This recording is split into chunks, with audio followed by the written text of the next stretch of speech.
Hello दोस्तों, आप सब कैसे हैं। उम्मीद करते हैं कि आप सब अच्छे होंगे, स्वस्थ होंगे। तो चलिए, आप लोग से बहुत ही वादा किए थे, बहुत ज़्यादा वादा किया था मैंने। तो आखिरकार आप लोग वह इंतज़ार ख़त्म हुआ। तो चलिए, जो आप लोग से वादा किए थे सब्जेक्टिव का वीडियो बनाएंगे, वीडियो डालेंगे। तो फाइनली आज सब्जेक्टिव का ही वीडियो बनने वाला है। तो आप लोग वीडियो के अंत तक ज़रूर देखिए। और अभी तक वीडियो को लाइक एंड चैनल को सब्सक्राइब नहीं किए तो वीडियो को लाइक एंड चैनल को सब्सक्राइब कर दीजिए। साथ ही अपने दोस्तों को शेयर करना ना भूलिए। जो आप लोग का आज 20 सितंबर 2025 आज ही जो एग्ज़ाम होने वाली है, काफ़ी ही एग्ज़ाम को यह लड़ेगी। जो एग्ज़ाम ऑब्जेक्टिव प्रश्न प्लस सब्जेक्टिव का जितना भी प्रश्न है, ये एग्ज़ाम में बहुत ही ज़्यादा लड़ेंगे। तो आप लोग यह वीडियो को अंत तक ज़रूर देखिए। जो ज्योग्राफी के जितने भी छात्र हैं और जितने भी आप लोग के ज्योग्राफी के स्टूडेंट छात्र दोस्त हैं, उनको भी शेयर कर दीजिए यह वीडियो, ताकि उनको भी एग्ज़ाम में हल करने में आसान हो।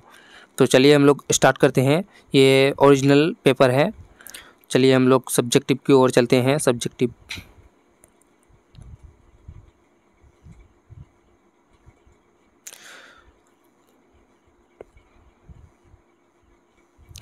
आ गया।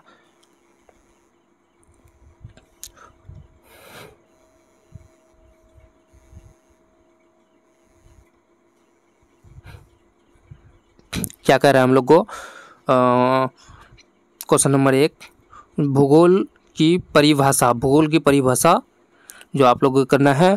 भूगोल पृथ्वी की सतह, उसके प्राकृतिक और मानवीय पहलुओं का अध्ययन है। इसमें स्थलाकृति, जलवायु, वनस्पति, जीव जंतु और मानव गतिविधियों के विधियों का विश्लेषण होता है।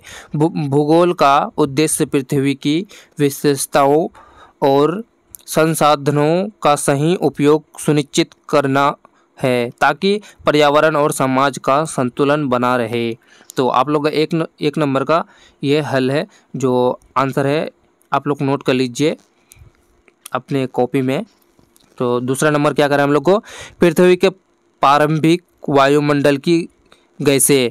जो दूसरा नंबर का आंसर आप लोगों को क्या करा है, प्रारंभिक वायुमंडल मुख्य रूप से हाइड्रोजन, हीलियम, मीथेन और अमोनिया जैसे गैसों से बना था। यह गैसें पृथ्वी के बनते समय उत्पन्न हुई थी और आज के वायुमंडल के विकास में महत्वपूर्ण भूमिका निभाई। तो आप लोग का दूसरा नंबर का भी हल हो गया, ये नोट कर लीजिए दूसरा नंबर क्वेश्चन। तीसरा नंबर क्या कर रहा है, भूकंपीय तरंगे। भूकंपीय तरंगे क्या है, तो समझते हैं आज हम लोग। भूकंपीय तरंगे वह ऊर्जा तरंग है जो भूकंप के दौरान पृथ्वी के अंदर उत्पन्न होती है। यह तरंगे पृथ्वी की सतह पर कंपन पैदा करती है, जिससे भूकंप के प्रभाव महसूस होते हैं। तो तीसरा नंबर का भी ये हल हो गया। तो तीसरा नंबर आप लोग नोट कर लीजिए अपने कॉपी में जल्दी जल्दी। क्वेश्चन नंबर 4 क्या करें हम लोग को, महाद्वीपीय विस्थापन सिद्धांत। महाद्वीपीय विस्थापन सिद्धांत करे क्या है, तो आज इसको हल करते हैं। यह सिद्धांत अल्फ्रेड वेगनर ने प्रस्तुत किया था, जिसमें कहा गया है कि पहले सभी महाद्वीप एक साथ जुड़े थे, जिन्हें पैंजिया कहा जाता है। समय के साथ यह विशाल भूमि दंडक कर टूट गई और पृथक महाद्वीप बने। जीवाश्मों और भौगोलिक संरचनाओं के प्रमाण इस सिद्धांत के पक्ष में है। तो 4 नंबर का भी ये नोट कर लीजिए जल्दी जल्दी आप लोग। और 5 नंबर क्या कर रहा है, नदी अपरदन से बने स्थल रूप क्या है। नदियाँ कटाव और जमाव से घाटियाँ, जलप्रपात, गोर्ज, डेल्टा और ओक्सेबो झील जैसी स्थलाकृति बनाती है। ऊंचे इलाके में कटाव से घाटियाँ और जलप्रपात बनते हैं, जबकि निचले इलाकों में जमा होकर डेल्टा बनता है। तो 5 नंबर भी आप लोग जल्दी जल्दी नोट कर लीजिए। 6 नंबर क्या करें हम लोग को, वायुमंडल की संरचना। वायुमंडल क्या है, संरचना कीजिए।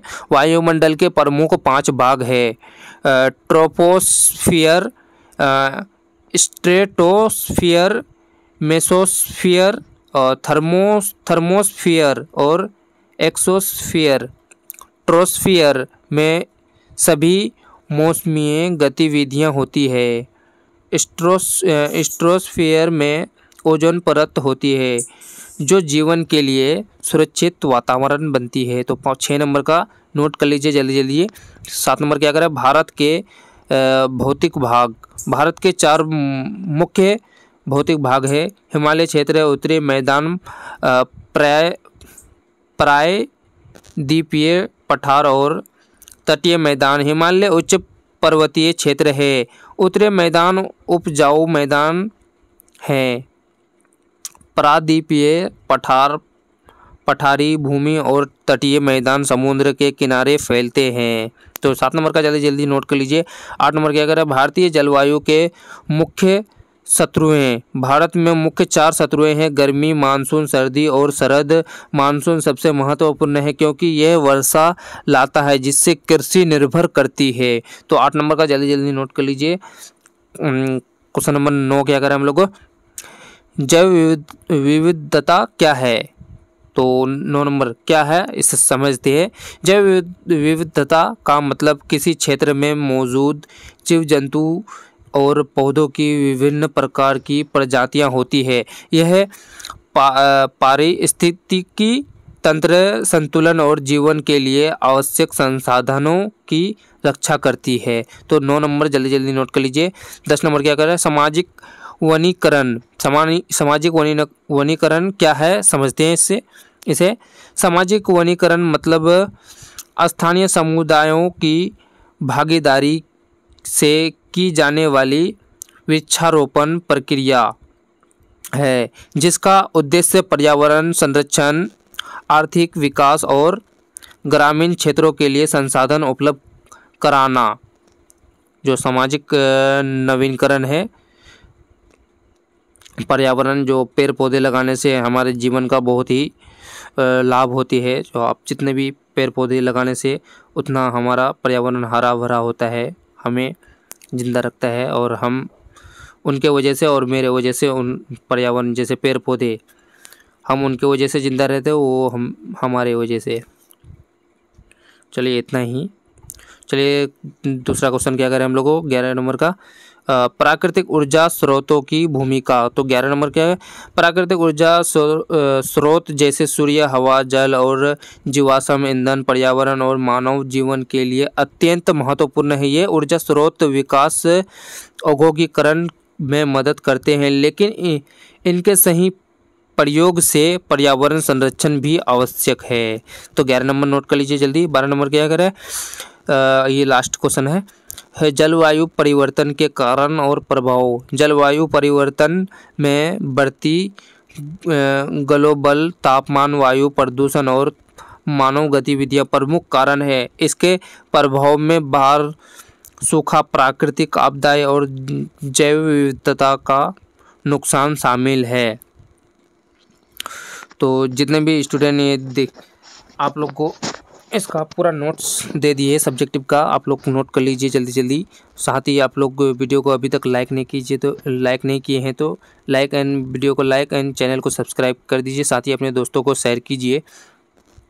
इसी तरह आपको अगर पूरा नोट चाहिए PDF तो हमारा डिस्क्रिप्शन में कॉन्टैक्ट नंबर दिया हुआ रहेगा, उससे कॉन्टैक्ट कर लीजिए या फिर टेलीग्राम व्हाट्सअप चैनल ज्वाइन कर लीजिए, वो सबसे अच्छा आप लोग के लिए विकल्प रहेगा। तो वहीं से आप लोग कर लीजिए। वहाँ से नहीं हो पा रहा है तो तब उसके बाद हमें कांटेक्ट करें, ठीक है। तो चलिए फिर दूसरे वीडियो में हम लोग पूरा सब्जेक्टिव का हल लेकर के आते हैं। तो अपनी राय कमेंट में बताएं कैसा लगा आज का यह वीडियो।